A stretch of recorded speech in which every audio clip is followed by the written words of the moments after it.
What on earth has happened to healthy debate?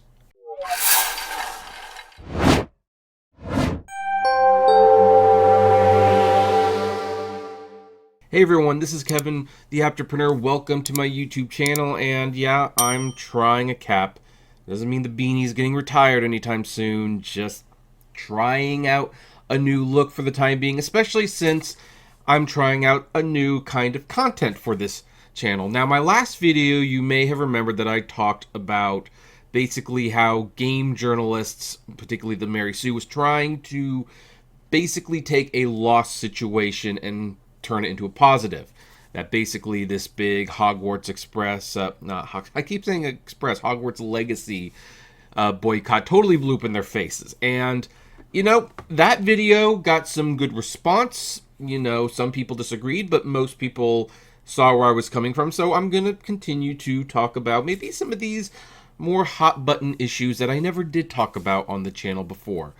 And we, by the way, will be reviewing the Witch Trials of J.K. Rowling probably on Wednesday in a live stream at around 5 or so. So if you want to join us for that, feel free to do so. But anyway, getting on to today's topic, I want to talk about CBS in 60 Minutes. Now, I noticed something on Twitter that was really kind of surprising me.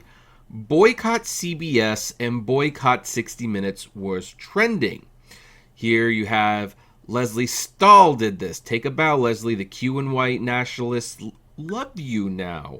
I say boycott CPS. Let me know how they feel. I'd rather have a colonoscopy than watch this loathsome three-toed waste of skin on 60 Minutes. CBS reporter Stahl never apologized to President Trump, and so was biased. They called question, why did 60 Minutes platform Marjorie Taylor Greene? CBS keeps amping up the far-right voices. See also Mick Maloney. So what's this about? Well, what this is about is that Leslie Stahl on 60 Minutes interviewed Marjorie Taylor Greene. And for those who are not aware, although I don't really know how you couldn't be aware, Marjorie Taylor Greene is a congresswoman who, to be very polite, is a huge Trump supporter. And in fact, that might be too generous. Marjorie Taylor Greene is the kind of person who would literally get on all fours in front of Trump with a dog leash on her and a collar, and every time Trump would say bark, she would bark. I mean, there's really no other way to put it. Her obsession with Trump is really, really creepy. And she does crazy things too.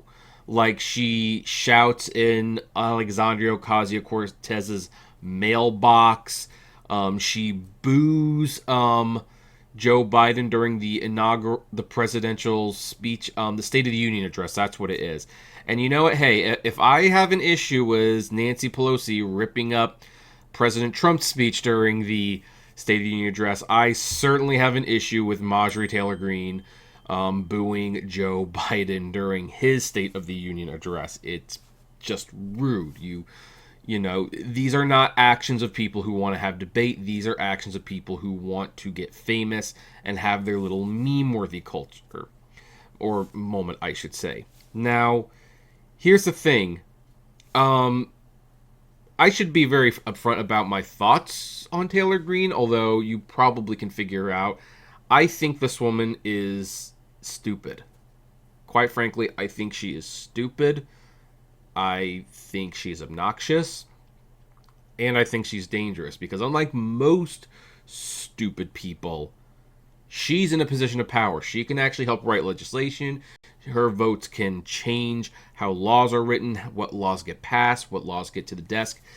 And, you know, he kind of reminds me of that guy in the Green Mile that everybody hates, you know, and he's only at the prison because he's got big connections and everything. And I think Tom Hanks is like, he's reckless and he's stupid, and that's a bad combination in a place like this. That's how I feel about Marjorie Taylor Greene. This woman is not a stable woman, and if I could help vote her out, I would definitely try to vote her out. But she doesn't represent my district, so that's not going to happen.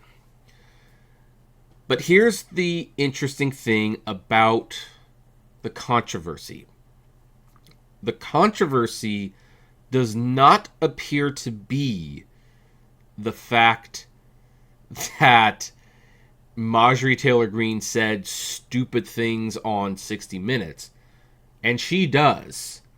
I mean, she compared Joe Biden to someone who likes to have inappropriate relationships with children, of which Leslie Stahl just shook her head and went, wow, I can't believe you said that.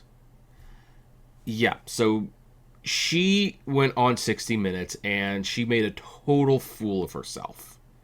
And I totally expected that to happen when I heard this was a thing. But apparently, there's a lot of Democrats and people on Twitter who are upset that 60 Minutes even gave her the time of day.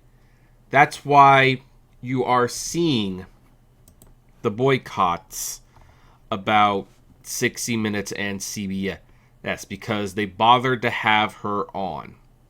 That's why the women on The View were having a hissy fit, because Marjorie Taylor Greene was platformed. And here's the thing. If you actually watch the interview, Taylor Greene does not come off looking good. She says the most outlandish things. She doesn't have very good responses to Leslie Stahl.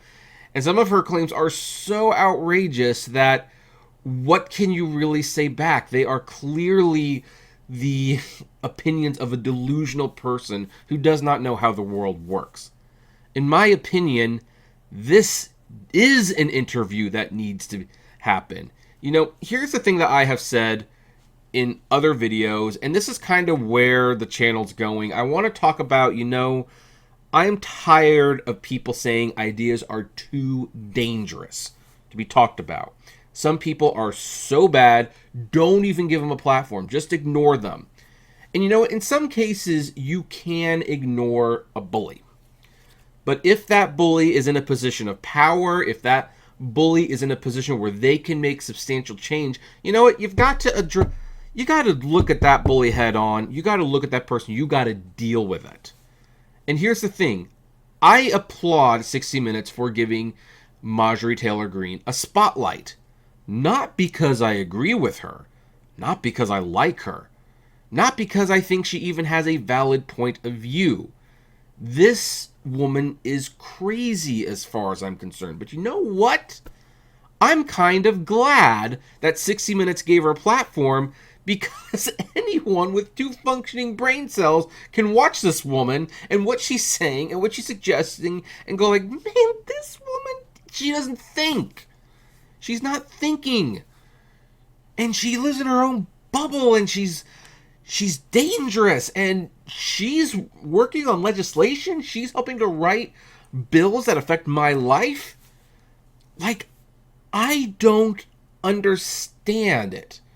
Why was it so controversial that she be on 60 Minutes? Because you know what? You would think that this would be a good thing. You'd think this is something that liberals would want to happen, because people could see this woman is not of sound mind, and she is not rational. And there is every reason that people in her district should vote her out.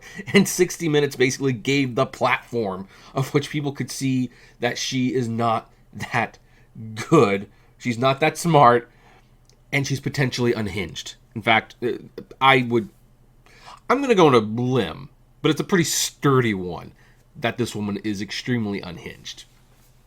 And I think, this is what 60 Minutes is for. They bring people on, they talk to them. And sometimes the people make relatively sane, logistical sense on why they do and say certain things. You kind of get to see from their point of view. And then there's some people who you find you misjudge them. And then there's some people who are so crazy on 60 Minutes that it affirms every negative thing you had about that person.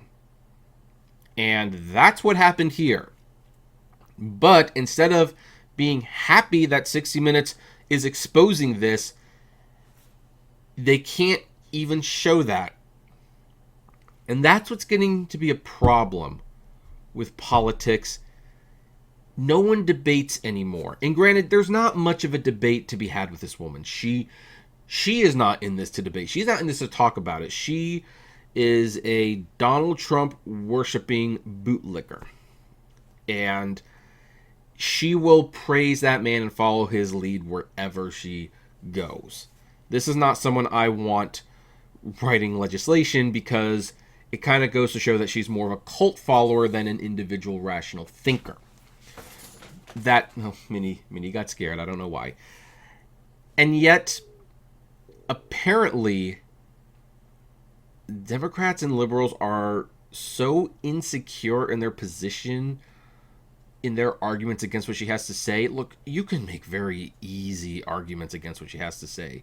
She does not speak with common sense, and yet they don't even want to try. They don't want to, the fact that she is just on TV, even when she's looking like a total lunatic, that's too dangerous. I don't get it.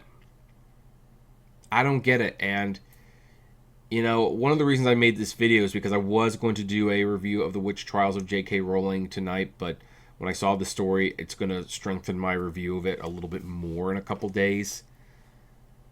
We used to have discussions in this country. We used to talk about things. You know what? If someone was a lunatic and they wanted to be on TV, put them on TV and let the world see them for who they really are. That's what brought Mel Gibson down for many years. He went on all these interviews and he did not conduct himself well, and people realized the guy was not that stable, if we're being honest. And that's what got Keith Olbermann fired, because he was on TV and he said some things and he wasn't... People were like, I don't know, we really want to be trusting this guy to be on our network. So it's really weird, because in many ways, this should have been a win for Democrats.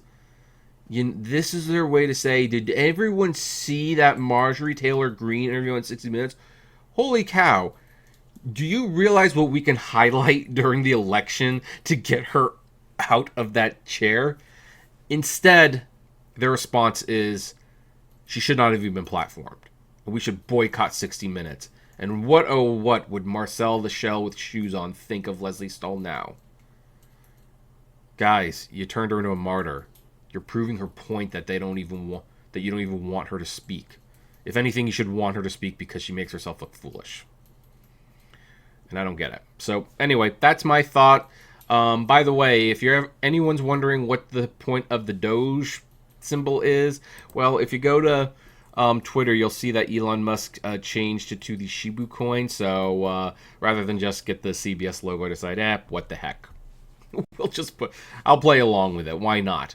So anyway, would love to know what all you think about this. Do you think CBS was in the right to air this interview? Do you think they were wrong? And what do you think about CBS platforming radicals even when they are self-incriminating themselves? I'd love to know. Comment below. Like, favorite, share, subscribe. And as always, flame responsibly. Have a good one.